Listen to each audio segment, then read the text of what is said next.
Why does everybody always get here so late? I don't know. I mean, 8:15 is supposed to be our start time. Hi, Mr. Nelson. How's it going? Just waiting on people to get in here. Only got Gray and Jenny right now. Two of our many.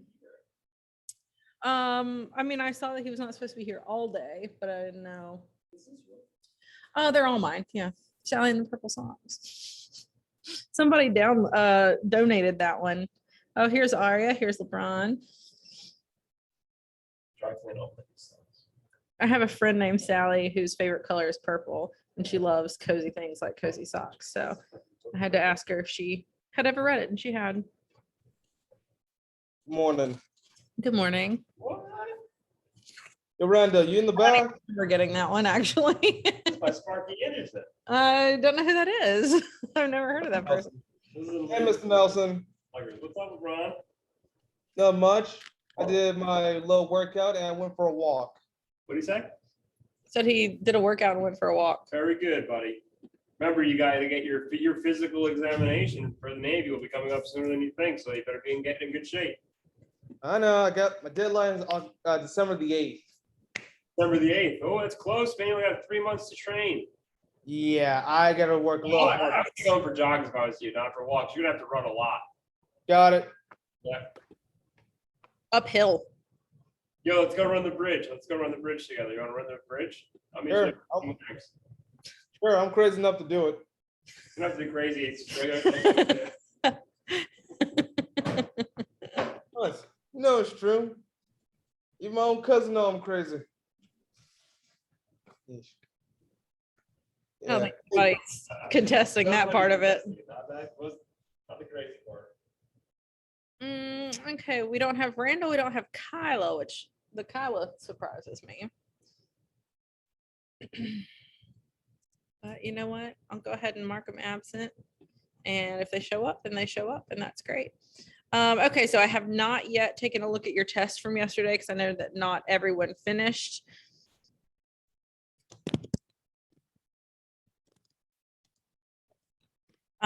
But we will have more time tomorrow to work on it. Probably not today, maybe a little at the end of class, just depending on how quickly we move through certain things.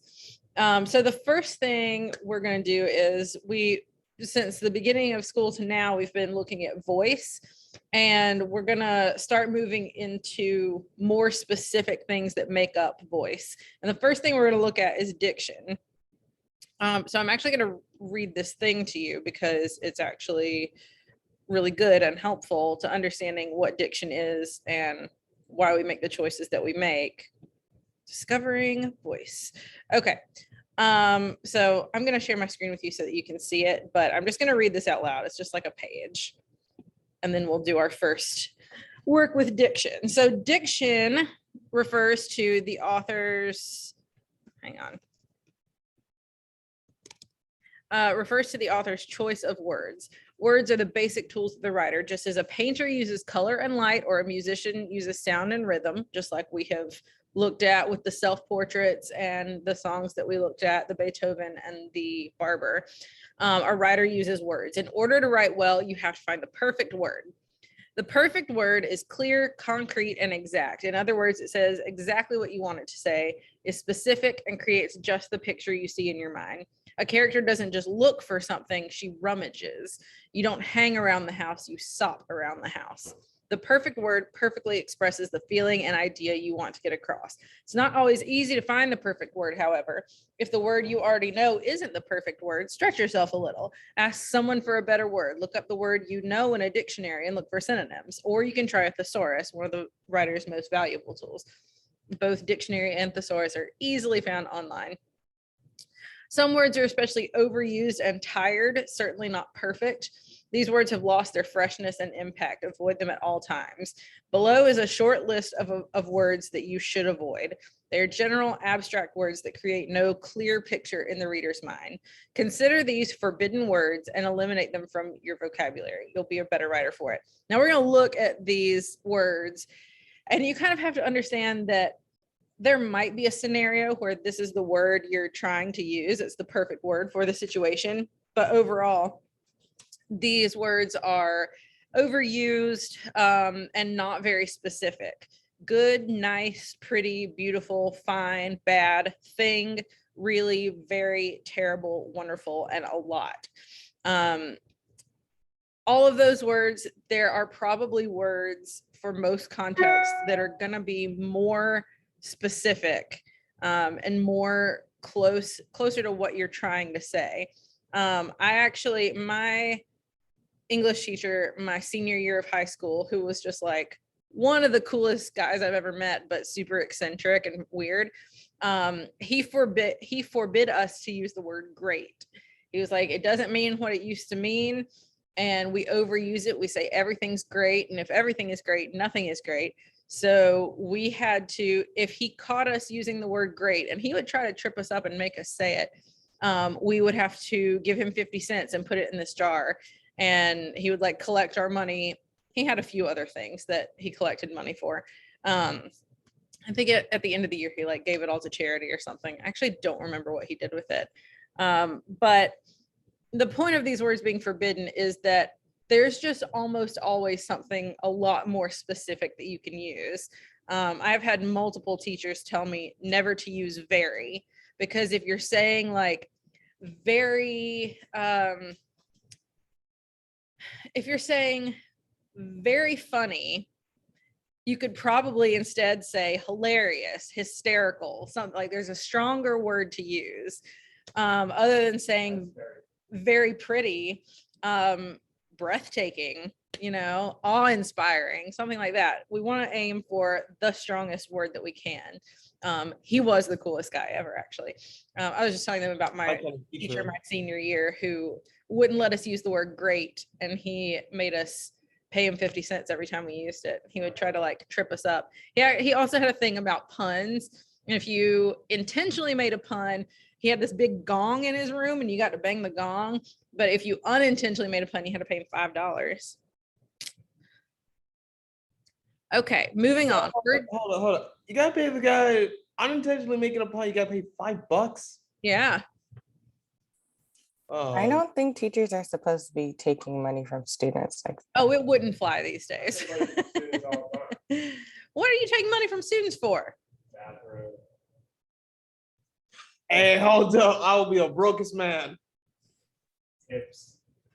I don't think I ever had to pay. Now, to be fair, I was very quiet in high school, so I probably didn't talk that much, let alone say great. I was probably very concerned about it. Okay, words don't simply have meaning, they also have denotation and connotation. Denotation is the literal meaning of the word, and connotation is the meaning suggested by the word, the feeling evoked by a word. It's important to know both aspects of a word's meaning. For example, the words ambitious and eager have roughly the same denotation, desirous of reaching a goal. However, the connotations of these words are quite different.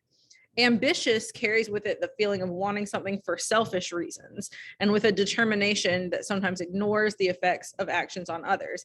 Eager has a different connotation altogether, a feeling of enthusiasm and fresh-faced optimism. It's a more positive word. When you're thinking about diction, it's important to consider the full meaning of the word. And before we move on, I just wanted to point out, a lot of times people will kind of they'll try to sort of deter you from looking things up in a thesaurus because you don't want to just have like a ton of words you'd never use in real life. But I'm not gonna discourage you from using a thesaurus, because sometimes you might have almost the word, but you're like, that's not quite the shade of meaning I'm looking for. If you look things up in a thesaurus, you might find the one you're looking for. So if I'm saying the word ambitious, if I'm writing something using the word ambitious, but I'm thinking that's a little bit more negative than what I'm really looking for, but I just can't put my finger on another word, I'd look it up and I'd probably find eager in the thesaurus, and I'd go with that instead, if that's closer to the shade of meaning I'm looking for. Words can be formal or informal depending on the writer's audience and purpose. Just as you talk differently to your friends and your teachers, writers use different words depending on whom they're writing for and why. If you're writing a school paper to convince the principal that your opinion about school uniforms is the correct one, you should use formal, strong, and specific words with clearly understood meanings. If, on the other hand, you're writing a short story to be read by people your own age, you might want to use slang and lots of teen dialect. Teen dialect. That sounds like something they would like on a TV 14 or whatever for strong teen dialect. A writer's words should always suit the audience and purpose of the piece. Effective diction gives freshness and originality to writing. When you use words in surprising and unusual ways, you have the power to make people think, laugh, or examine new ideas. That's a gift and a responsibility. Learn to experiment and play with words. You need a good vocabulary in order to be a good writer. Now, that's kind of an overview of what we're talking about with diction. It's easy to just say diction is word choice. But why are you making the particular choice that you're making? Why does one word work better than a different word? And that's what we're gonna work on a little bit. There's my hand in the picture because I scanned that in. So this first sentence that we're gonna look at is from the book Holes. You'll have probably either read Holes or seen the movie starring Shia LaBeouf. It's a very good one.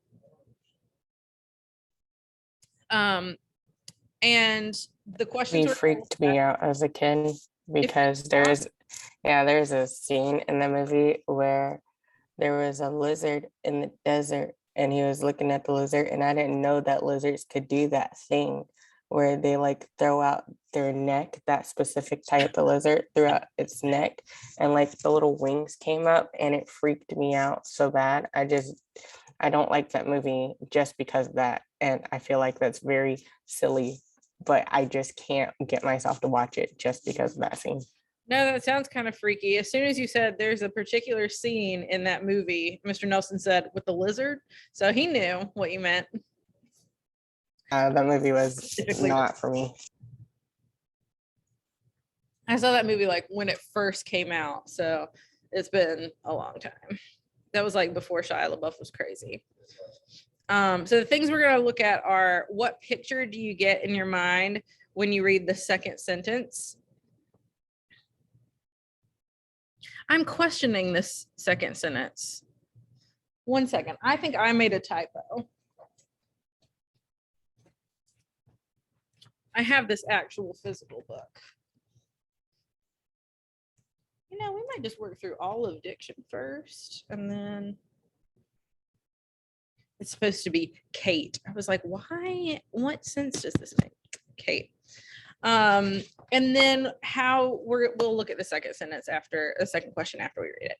Okay, so our sentence is here. A redheaded woman was there with trout. Kate could see her rummaging through the cabin, dumping drawers and knocking things from the shelves of cabinets. So what picture do you get in your mind when you read that second sentence, starting with Kate? Basically like a bull in a china shop, just kind of chaos, and the woman being very disorderly in whatever she's looking for. Yeah, I think that's a good way of putting it. I love that you said bull in a china shop. That's what my dad used to call me when I was a kid, because I was very clumsy and he wouldn't let me go into stores with lots of breakable things in them. He said, you're like a bull in a china shop. A very like upset woman, like she has a redheaded woman was there with trout. Okay, that's okay. And then Kate could see her rummaging through the cabin, dumping drawers. So what scene in Coraline where she like goes through the stuff and she's trying to find the key and she just can't find the key, and so she dumps out the drawer onto the ground, and then she gets on top and then goes through the cabinet to get it. That's what it looks like. Yeah, I like that. It makes me think of, you know how like in cartoons when somebody's searching for something, like they'll go through a trunk that's like this big and they just like throw things out and it's way more than would ever fit in that container. Like Mary Poppins. Yeah, kind of like Mary Poppins, but messy. Yeah, so like everything we said that I said, Gray said, Cece said, none of this is very orderly. It's not like someone is, you know, carefully searching through and placing things in their proper places. She's like wreaking havoc. She's trying to find something, and she's rummaging is a great word for it, because she's just like throwing caution to the wind, trying to find whatever she's trying to find. how would the meaning of the sentence change if we change some of the words? Like, for instance, if we changed these bold words and said, Kate could see her searching through the cabin, emptying drawers and taking things off of shelves of cabinets. It seems a lot more delicate. Seems a lot more delicate, yeah. I do not get the same image of like this haphazard throwing things around. Like, I feel like this place was probably a mess when she left it. Whereas with this new sentence, I feel like you'd walk in and never know that she was there. So picking those words instead, rummaging, dumping, knocking, those are stronger word choices because they convey a more specific meaning. And if the writer is trying to show us a particular thing, like how chaotic this search was, then you have to go with stronger words. So that's why we don't want to use any of those words that are super vague or overused. Okay, so the next thing, we're going to move on. We'll do another little thing with that tomorrow, but we have a new, this is not your class, sorry. We have a new vocab unit.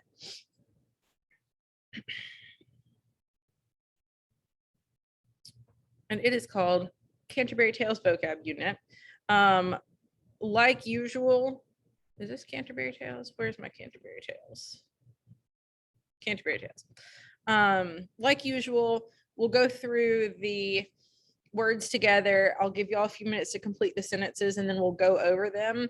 For those of you who have not had me before, I give you this as an assignment, but it's not graded. We're going to go over it and I just want y'all to make sure that you have the right answers so you can study, and we will have a quiz on Friday.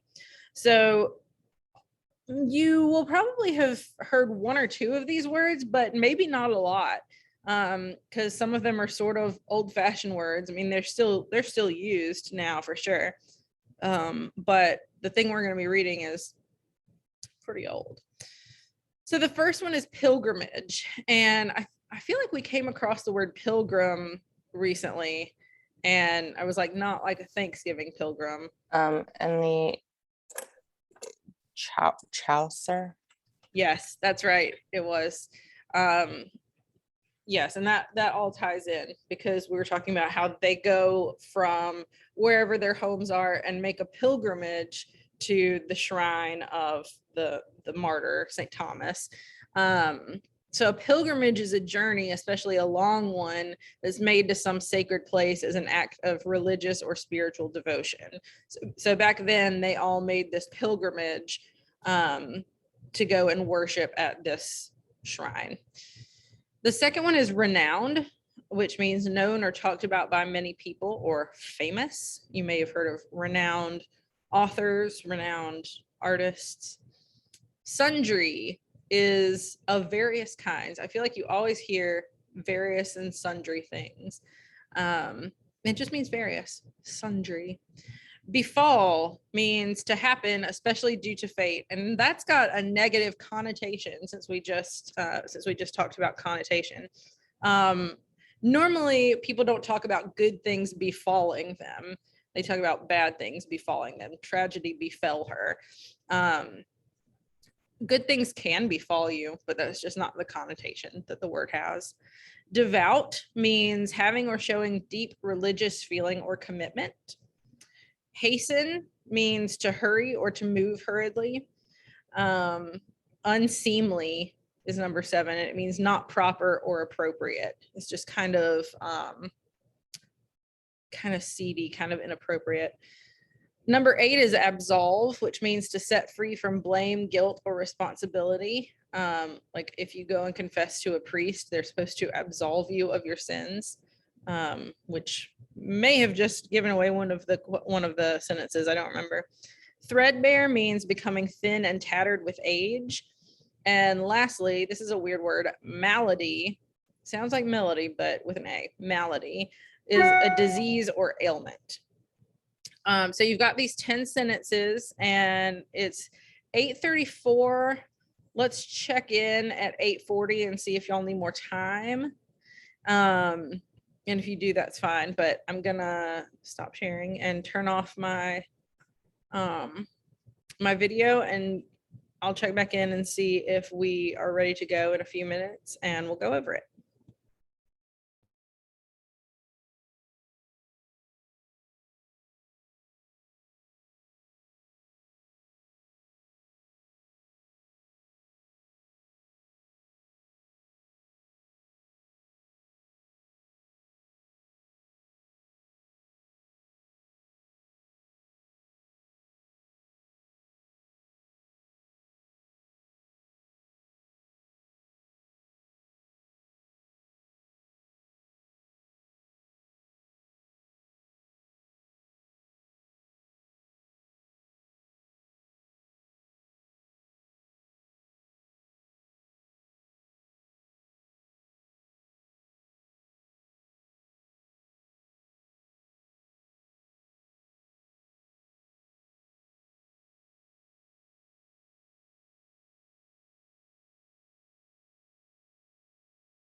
Do we need more time?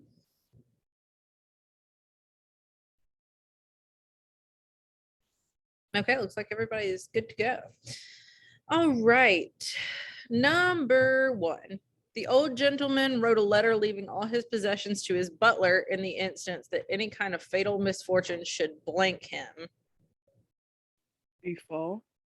Yes. And y'all can say it or you can type it in the chat. A couple people private chat me the correct answer, so that's great. Number 2, she went to confession. I did kind of give this one away. She went to confession hoping that the priest would blank her of all her sins. Yep, absolve. Number 3, though she spent weeks feeling nauseous, dizzy, and exhausted, her exact blank was never diagnosed.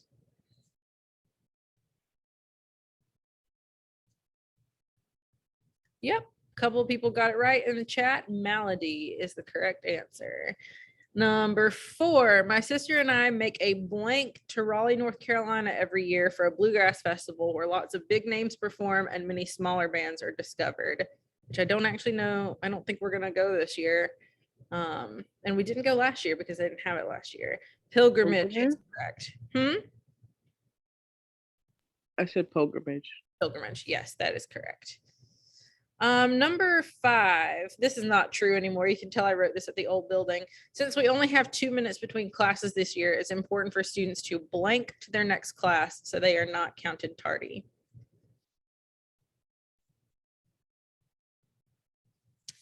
Victoria's got it right in the chat. It is hasten, and Gray has it as well. Number 6, since we had no idea what the weather would do during our trip, we all packed blank items of clothing that would be easy to layer. Yep, sundry. A couple people got it in the chat. Sundry items of clothing. Number 7, he hated to get rid of his old jean jacket, but it was getting so blank that it didn't really keep him warm at all anymore.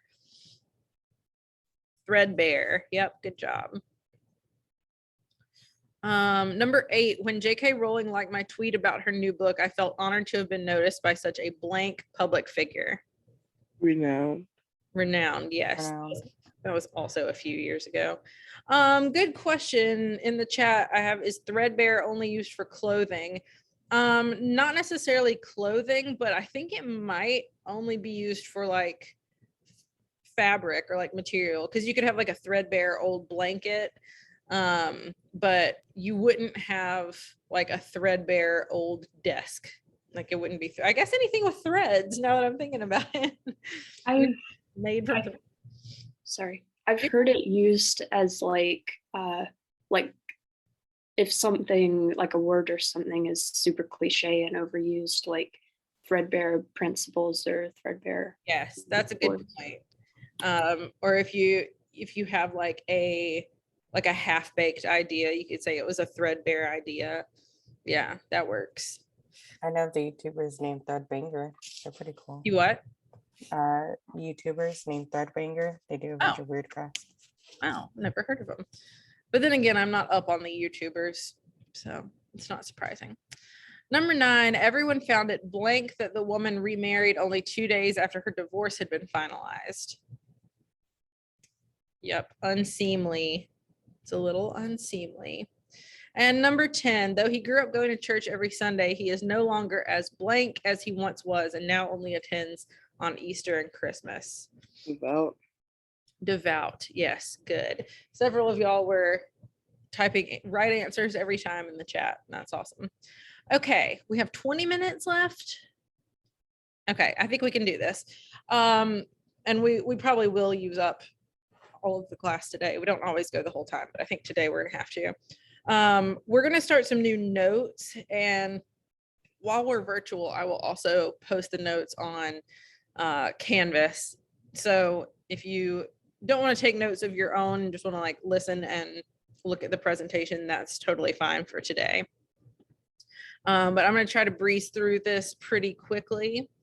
Wasn't sure if we get to it today, but looks like we will. So we're talking about the Canterbury Tales by Geoffrey Chaucer. We're also not going through this whole presentation. We have a few at the end that we won't look at.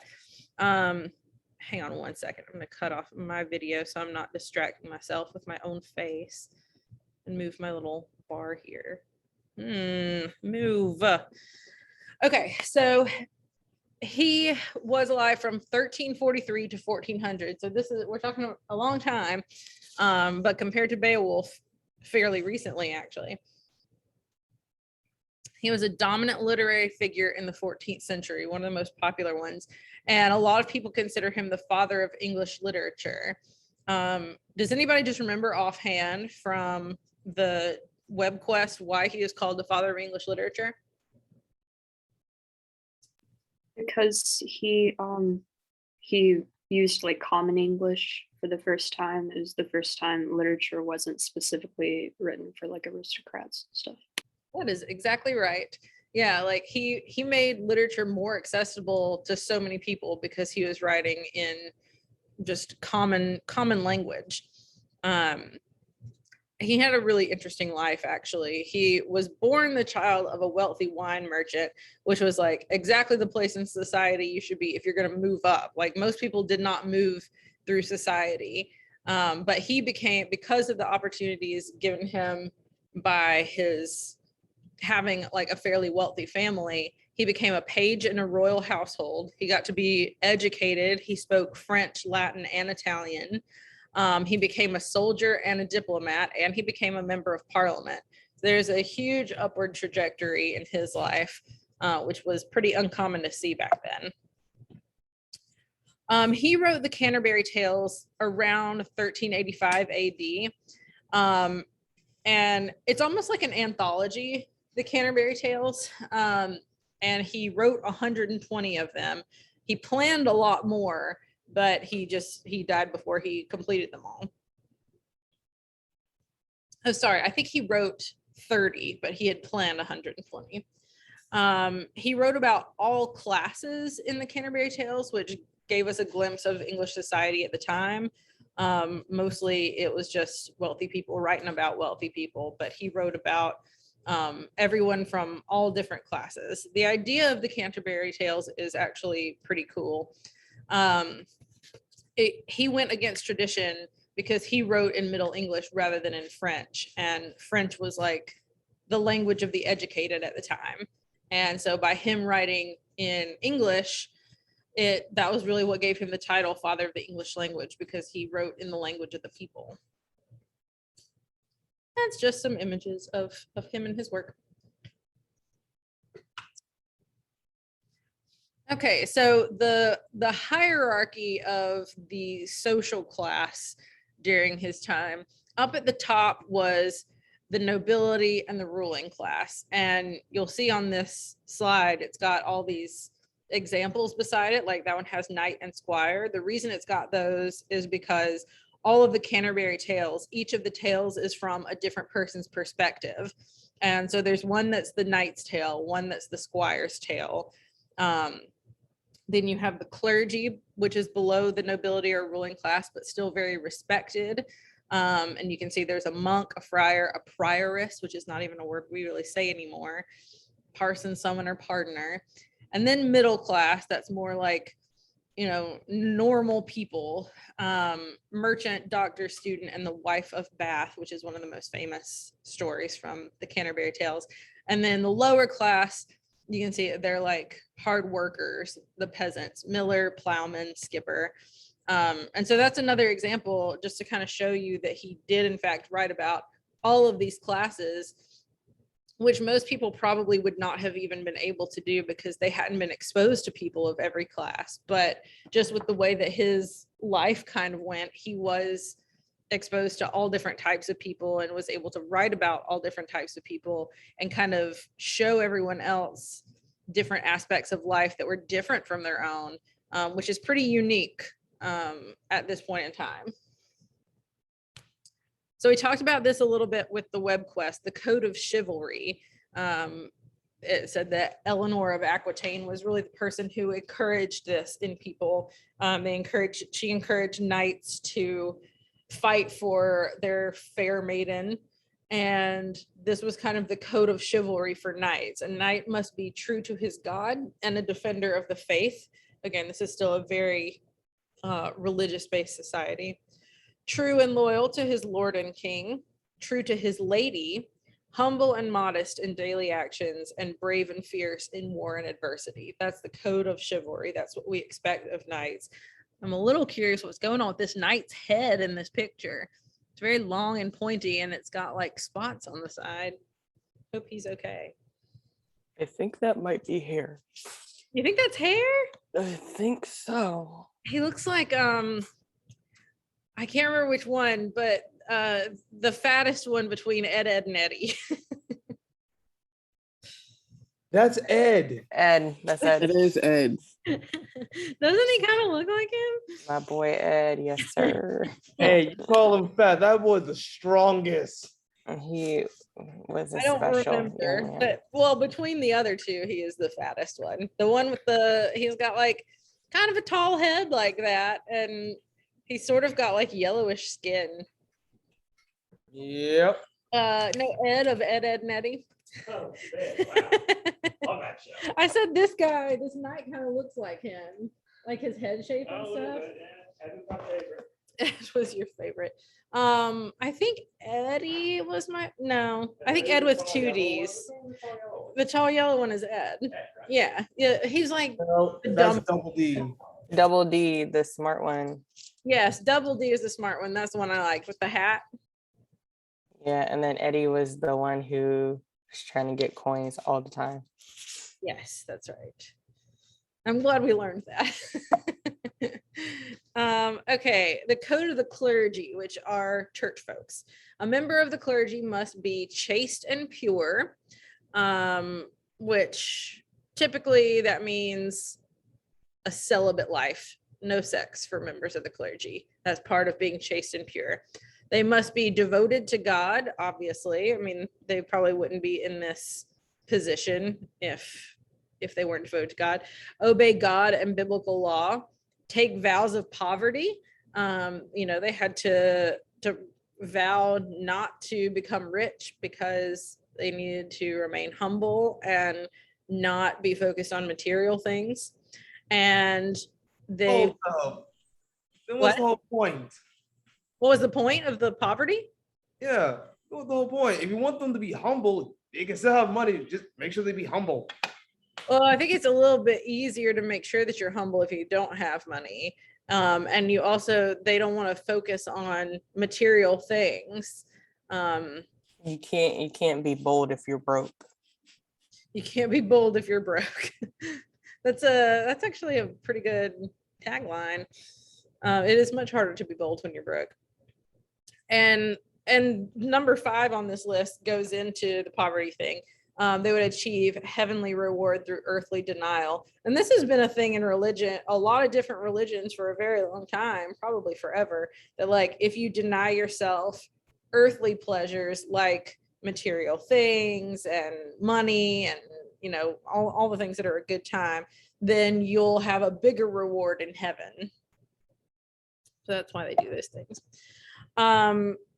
There are 7 deadly sins, the things that we want to avoid. That low key makes sense though. It makes sense. I won't say that I'm agreeing with that, but it makes sense. Yeah, it does. I think there's something to be said for being more cautious, not being wasteful and not being materialistic. Because I think it's a lot easier to become corrupt and terrible if you're overly materialistic. Which is why so many of our celebrities are like not good people, I think. We have 7 deadly Shaq. sins. Huh? What about Shaq? Oh, I'm sorry. I meant to say a lot of our celebrities are bad people except for Shaq. I should have Love Shaq. clarified. Shaq is the GOAT. But Shaq the is woman's the so best. Humble. That Shaq has or done it all. that or Mr. Oh crap. I believe What? you. I believe you. Shazam, what is that movie? Kazam. I have seen it. I loved that movie when I was a kid. Yeah. Yeah, I'm not saying anything against Shaq. Fu, great video game. I'm sure it is. LP is rap. Jack left $100 million shoe deal at Reebok just to sell shoes at Walmart.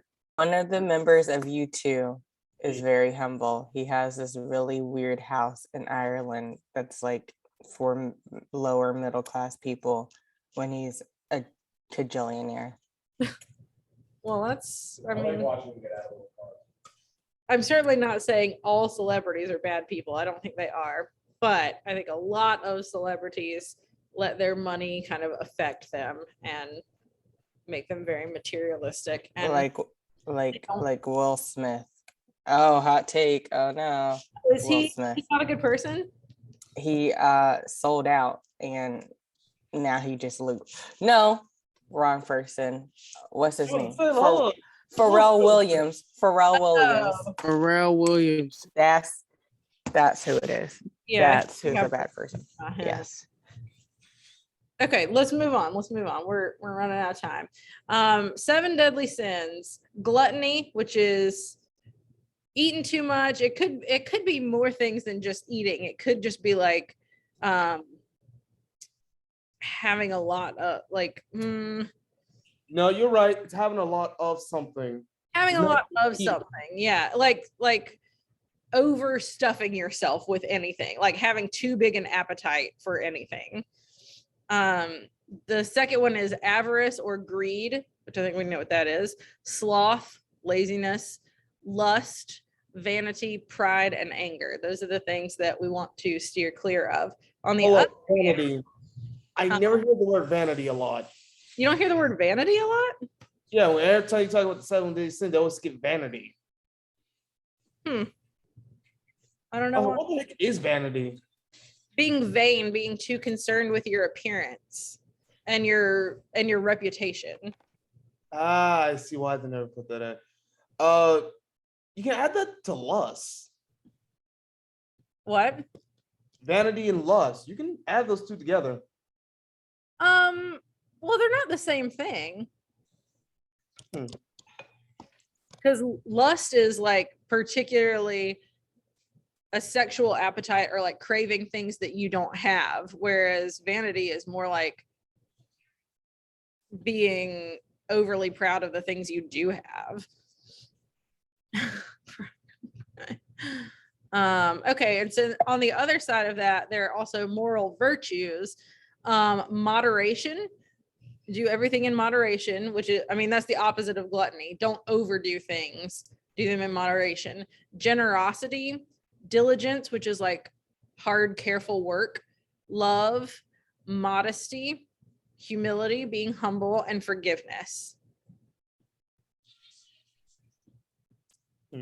The Canterbury Tales are, it takes representatives of English society on a pilgrimage to Canterbury Cathedral. We talked about this already, but there's the shrine of Archbishop Thomas Becket there, who was a martyr for the faith. He was killed by Henry VII, I think, in an act of like religious war, basically.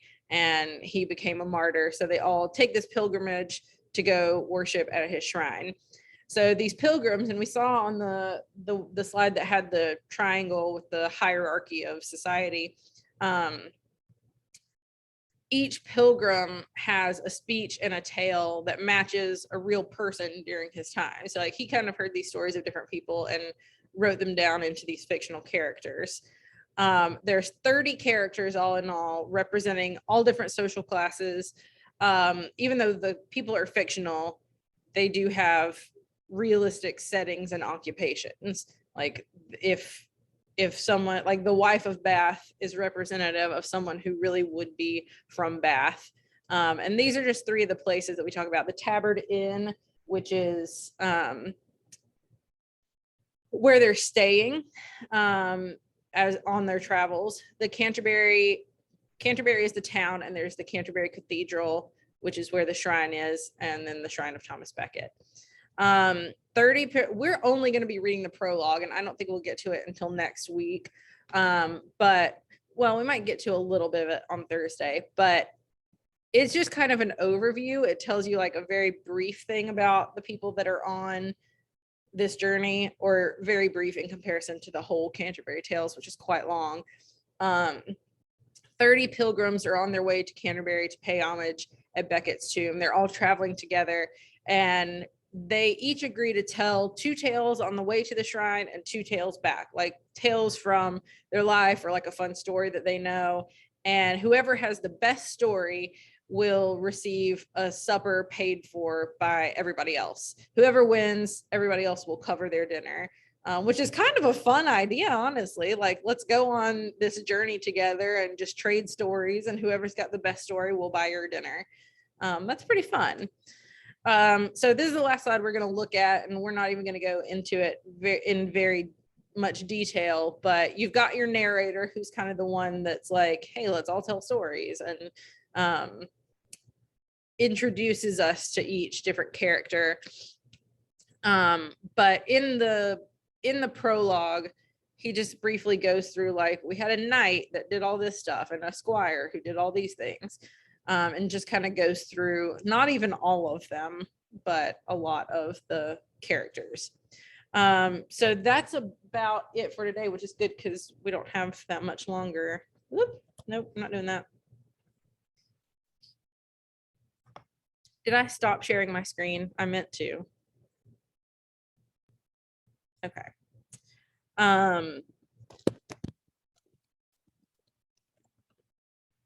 So that's it for today. Tomorrow is a workday Wednesday, and if you have not finished your test yet, you can work on it tomorrow, or you can work on it on your own at some point today.